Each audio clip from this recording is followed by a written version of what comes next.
Bonsoir Baptiste. Bonsoir Amélie, bonsoir à tous. Baptiste, l'alerte est donnée donc par plusieurs sources de renseignement du côté des Occidentaux et par l'état-major ukrainien lui-même. L'Ukraine est en train de perdre la bataille de l'armement.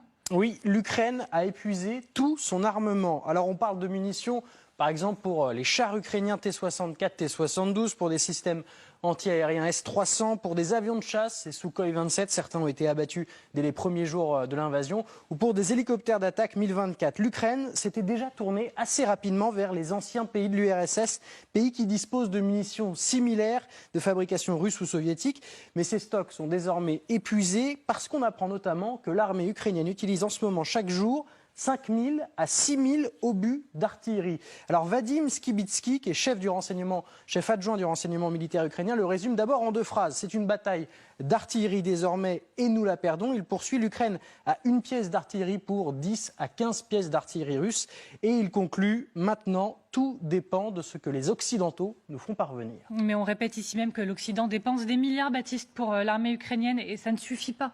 Alors, il y a les annonces de livraison et puis il y a les livraisons effectives. Et il peut se passer beaucoup de temps entre les deux. On a beaucoup parlé ici des systèmes de missiles anti-chars et anti-aériens, ce que les militaires appellent les armes Fire and Forget, tir et oubli, armes faciles d'utilisation et donc livrées assez rapidement. Mais pour des armes plus lourdes, le délai de livraison s'allonge bien souvent, des semaines et des semaines d'attente pour l'armée ukrainienne. Par exemple, fin avril, l'Allemagne annonce la livraison de plus de 50 chars Guépard, des blindés anti-aériens issus de la guerre froide qui peuvent abattre des hélicoptères, aussi des avions à basse altitude. Eh bien, 1 mois et demi plus tard, on n'a toujours pas de traces de ces chars en Ukraine. Et pour cause, les 15 premiers, on nous dit qu'ils seront livrés qu'en juillet, qu'au mois de juillet. Il faut encore attendre 1 mois pour l'armée ukrainienne. Les 15 suivants, on nous l'annonce pour le mois d'août, pour la fin de l'été. Autre exemple, les canons français César. La France en a déjà livré 6 et 6 autres devraient être envoyés aussi en Ukraine. Et on a découvert cette image prise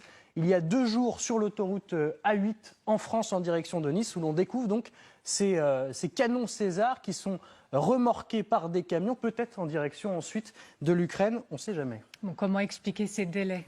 Eh bien, l'explication, elle est souvent logistique. Il faut réussir à acheminer ces armes dans un pays qui, évidemment, est en guerre. La Russie, d'ailleurs, freine ses livraisons en ciblant les routes, donc les moyens de transmission, ou aussi des dépôts de munitions. Mais ce qui demande du temps pour ces armes plus lourdes, c'est aussi, et bien souvent, la formation. Reprenons l'exemple des canons français César. Livraison donc annoncée le 22 avril dernier par Emmanuel Macron.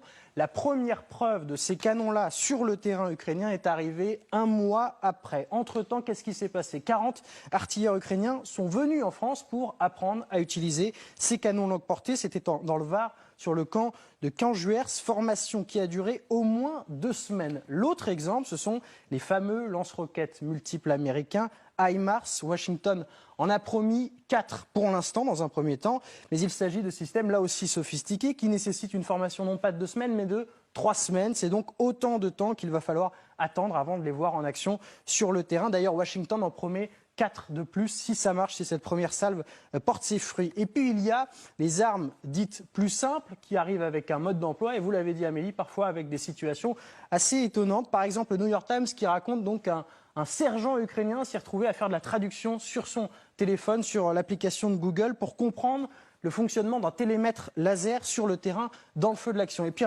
un site américain qui raconte une autre histoire, mais assez similaire. C'est toujours un soldat ukrainien qui se retrouve à appeler au téléphone, comme nous appellerions un service après-vente pour un objet, et qui se retrouve à appeler son formateur américain aux États-Unis pour lui poser une question suite à un problème sur ces fameuses armes faciles à utiliser, les fameux javelins qui permettent de s'en prendre à des avions notamment.